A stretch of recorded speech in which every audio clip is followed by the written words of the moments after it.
Hey, people, hope you guys are all having a wonderful day. I wanted to do a quick and easy dirty tier list before the patch comes out for Fear and Hunger 2 on what I think are the best main playable characters. This takes into account you playing them. I am not covering any of the modded characters. If so, they would be all in S tier. And yeah, just without further ado, we'll all get into it. But I will be honest, this game is significantly easier than Fear and Hunger 1. It's broken. In all honesty, there's like obviously infinite head glitch. There's debug spots that people know well about now, so allowing you access to endgame weapons and just a lot of things that make this game pretty trivial on everything except hard mode. And honestly, hard mode might be a bit too hard, as it really ends up in you exploiting the game to win. I mean, I guess that's sort of the joy of playing this game. But first of all, we're going to start off with weakest to strongest, and we're going to start off with here. We're going to go with Levi. Levi is the worst party member and the worst main character. Obviously, you don't have to start with a heroin debuff. He can use two-handed weapons, and he can start off with a variety of guns. However, though, there are static guns on the map that you can sort of easily access by defeating some of the beginner enemies in the game with some of the characters who have an easier time with the early part of the game. Obviously, his skills are sort of hard to get to at the early part of the game. It's sort of hard to access him if you're a beginner. So maybe not being able to get those skills sort of sucks for you, but honestly, Levi, if you just measure him up to everyone else, he is just sort of found wanting, especially in the early part of the game. However, I would say in the late part of the game, he is fairly competent. He's up there with some of the more heavy-hitting characters, but due to ease of play and sort of short peak, I am putting him in the C tier. Second character is Olivia. Obviously, some people might be saying, hey, what the heck? Why is Olivia down here? Well, she is one of the best characters for hard mode, I would say, with the hemlock and the various status effects that she can enforce. However, I just believe that, honestly, for new players, ease of play and a variety of other factors, like it's very easy to end up soft locking your run by losing your arms, etc. And it can be quite a skill test to play Olivia. However, fully spec'd out, she can end up becoming one of the most powerful characters in the game. Next up is Karen. Now, Karen has one of the more powerful abilities in the game, and that is Persuade. Persuade is definitely one of the best skills in the game. It allows you to sort of kill enemies without any sort of interaction. It allows you to stall them a turn, which is usually enough to take them out, especially due to a lot of the enemies in this game just sort of being a DPS check. Besides that, though, she doesn't really have as high of a peak as the other characters, as her persuasion skill starts to not be as effective in the late game against enemies who are immune to it. Besides that, though, she is a very solid character. Next up is, I'm going to say Osa. Now, Osa, you might be saying, well, he's the most overpowered character in the game. He's got Spice Forge, etc. But this is also keeping in mind that every other character can get Spice Forge. You can also start off with Chakas, etc., which are obviously good, but it's just sort of, the problem is there's two other spellcasters in the game, and they're just slightly better than him, and they can kill him.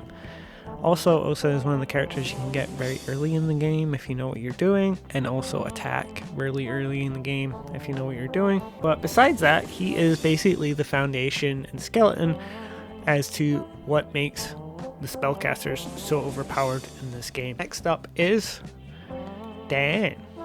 So Dan is sort of a mixed match between a spellcaster and a physical damage dealer. He can target the head of his enemies using one of his skills, sort of trivializing a lot of the combats within the game.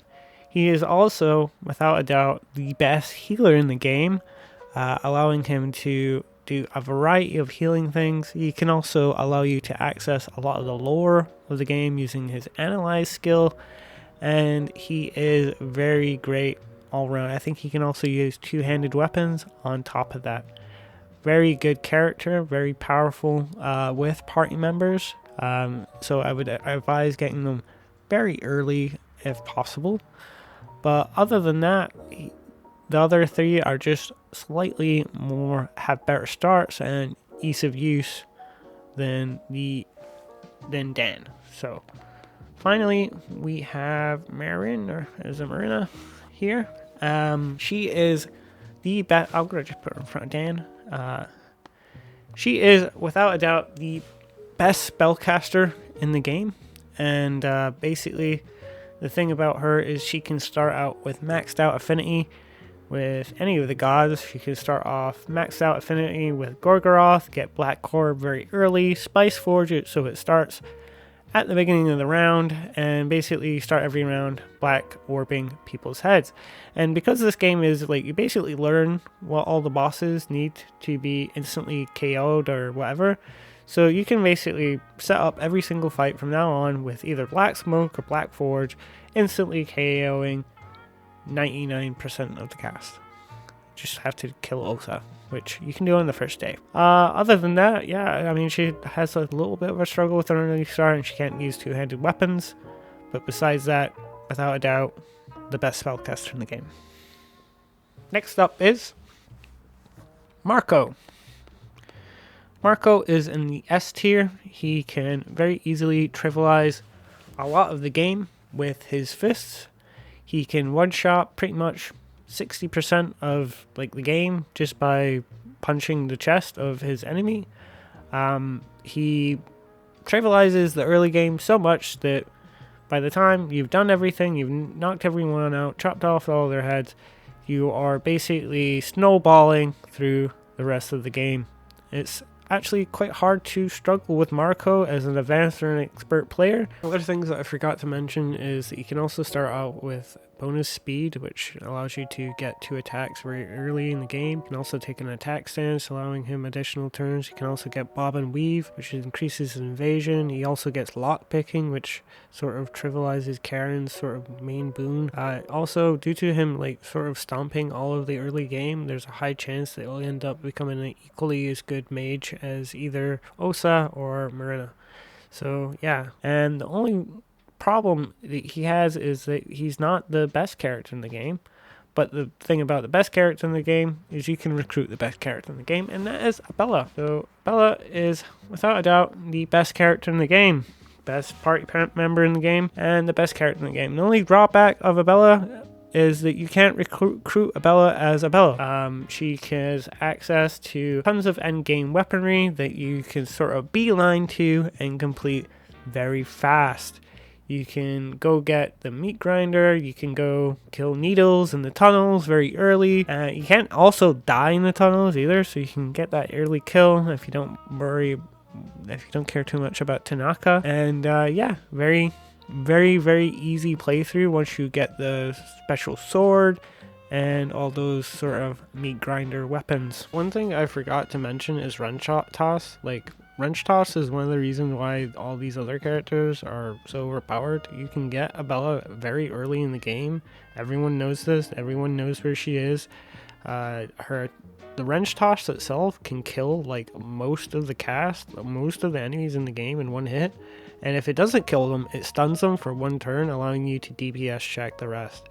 Basically, this skill is overpowered and sort of breaks the game. She's also sort of downright required for one of the endings, or at least one of her skills is, in terms of short circuit, allowing her to access most of the bunkers. That is my tier list for all the playable characters in Fear and Hunger.